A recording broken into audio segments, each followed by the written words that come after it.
Friends, 10వ తారీఖు 8వ నెల 2024 శనివారం నాటి న్యూస్ పేపర్లో కరెంట్ అఫైర్స్ ఒకసారి గమనించండి. ప్రకాశం బ్యారేజ్ నుంచి 2.66 లక్షల క్యూసెక్కుల నీటిని విడుదల చేశాం అని చెప్పి ఒక ఆర్టికల్ రాయడం జరిగింది. ప్రకాశం బ్యారేజ్ కృష్ణా జిల్లాలోని కృష్ణా నది మీద ఉంది. ఏ జిల్లాలోని ఏ నది మీద ఉంది ప్రకాశం బ్యారేజ్ అని అడగొచ్చు. ప్రకాశం బ్యారేజ్ యొక్క నీటి నిల్వ సామర్థ్యం ఎంత అని అడుగుతాడు. 3.07 టీఎంసీలు. ప్రకాశం బ్యారేజీని ఏ సంవత్సరంలో ప్రారంభించారు అని అడుగుతాడు. 1957లో ప్రారంభించడం జరిగింది. 1954లో దీన్ని నిర్మాణాన్ని ప్రారంభిస్తే 4 సంవత్సరాల్లోని ఈ బ్యారేజ్ని కట్టడం జరిగింది. 1957లో పూర్తి చేయడం జరిగింది.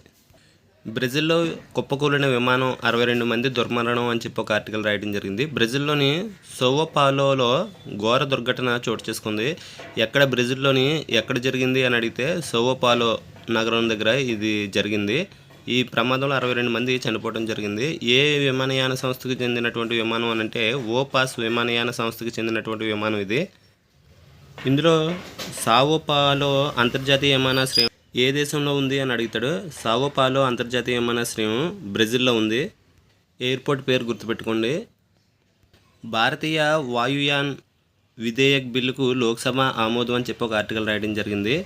ఈ బిల్లు దేనికి సంబంధించి అని అడుగుతాడు. పౌర విమానయాన రంగంలో సులభతర వాణిజ్య పద్ధతులను అమలు చేసేందుకు ఉద్దేశించినటువంటి భారతీయ వాయుయాన్ విధేయక్ బిల్లు 2024కు శుక్రవారం లోక్సభ ఆమోదం తెలపడం జరిగింది. క్వశ్చన్: పౌర విమానయాన రంగంలో సులభతర వాణిజ్య పద్ధతులను అమలు చేసేందుకు కేంద్రం ఇటీవల తీసుకొచ్చినటువంటి బిల్లు పేరు ఏమిటి అని అడుగుతాడు. భారతీయ వాయుయాన్ విధేయక్ బిల్లు. ఇంపార్టెంట్. కేంద్ర విమానయాన శాఖ మంత్రి ఎవరు అని అడుగుతాడు. రామ్మోహన్ నాయుడు.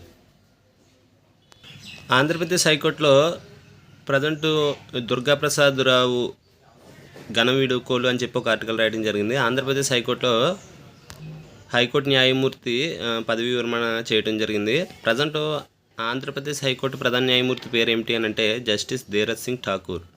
ఇటీవల పదవీ విరమణ చేసినటువంటి ఆంధ్రప్రదేశ్ హైకోర్టు న్యాయమూర్తి పేరు ఏమిటి అని అడగచ్చు. జస్టిస్ దుర్గాప్రసాద్ రావు. ఇక్కడ ఆంధ్రప్రదేశ్ అడ్వకేట్ జనరల్ పేరు కూడా ఇవ్వడం జరిగింది. దుమ్మాలపాటి శ్రీనివాస్. ఇంపార్టెంట్.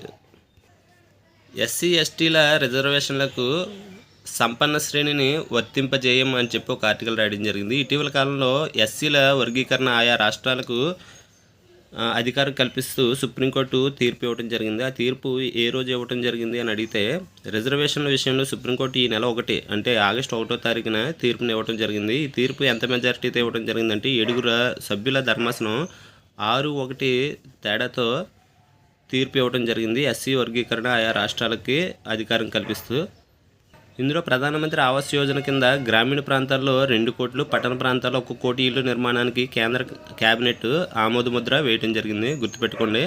ప్రధానమంత్రి ఆవాస్ యోజన కింద గ్రామీణ ప్రాంతాల్లో ఎన్ని కోట్ల ఇళ్లకు కేబినెట్ ఆమోదముద్ర వేసింది అని అడుగుతాడు.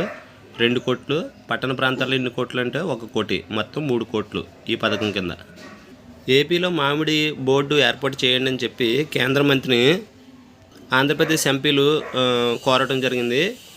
కేంద్ర వ్యవసాయ శాఖ మంత్రి పేరు ఏమిటి అని అడుగుతాడు. కేంద్ర వ్యవసాయ శాఖ మంత్రి పేరు శివరాజ్ సింగ్ చౌహాన్. ఛాంపియన్ క్రీడల విషయానికి వస్తే ప్రజెంట్ పారిస్ ఒలింపిక్స్ జరుగుతున్నాయి. 2024 సంవత్సరంలో పారిస్ ఒలింపిక్స్ ఫ్రాన్స్ దేశం ఆతిథ్యం ఇస్తుంది. పారిస్ ఏ నది పక్కన ఉందంటే సేన్ నది పక్కన ఉంది.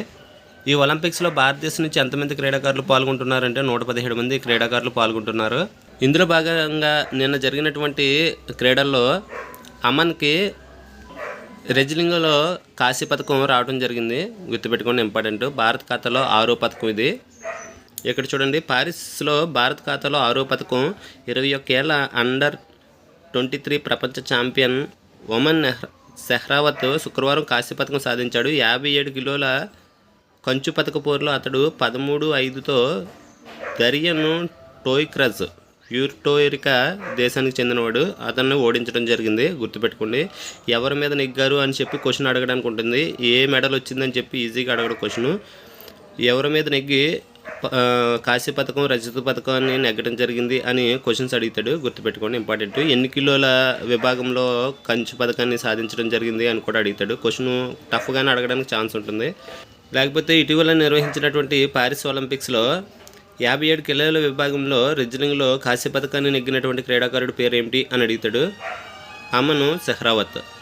ఇతను భారతదేశం నుంచి అతి చిన్న వయసులో పథకం గెలిచినటువంటి అథ్లెట్గా రికార్డు క్రియేట్ చేయడం కూడా జరిగింది. ఇక్కడ చూడండి, ఒలింపిక్స్లో కాంస్యం సాధించిన అమన్ వయసు ఒలింపిక్స్లో వ్యక్తిగత పథకం గెలిచిన అతిపిన్న వయసు భారత అథ్లెట్గా అతడు చరిత్ర సృష్టించాడు. పివి సింధు 2016లో రజతం గెలిచినప్పుడు 21 సంవత్సరాల 1 నెల 14 రోజులు ఆ రికార్డుని తిరగరాయటం జరిగింది. అందనంత ఎత్తులో అని చెప్పి నీరజ్ చోప్రా గురించి రాయడం జరిగింది. ఇటీవల నిర్వహించినటువంటి పారిస్ ఒలింపిక్స్లో భారత అథ్లెట్ అయినటువంటి జావెలింగ్ త్రో క్రీడాకారుడు నీరజ్ చోప్రా ఏ పథకాన్ని గెలుచుకున్నాడు ఒలింపిక్స్లో అని అంటే రజత పథకాన్ని గెలుచుకోవడం జరిగింది. ఇతను ఫైనల్లో 89.35 మీటర్లు తన బల్యాన్ని ఇసిరి 2వ స్థానంలో నిలిచి రజత పథకాన్ని గెలవడం జరిగింది. అదే జావెలింగ్ త్రోలో ప్రథమ స్థానాన్ని సాధించింది అర్షద్ నదీమ్ ప్రథమ స్థానాన్ని గెలవటం జరిగింది. ఇతను ఫైనల్లో 92.97 మీటర్లు తన బల్యాన్ని ఇసిరి ఒలింపిక్ రికార్డుతో స్వర్ణం నెగ్గడం జరిగింది. పురుషుల 200 మీటర్స్ పరుగులో బోట్స్వానా క్రీడాకారుడైనటువంటి లెట్స్లీ టెబాకో 19.46 సెకండ్లలో తన రేసుని 200 పరుగు రేసుని పూర్తి చేసి స్వర్ణాన్ని గెలుచుకోవడం జరిగింది.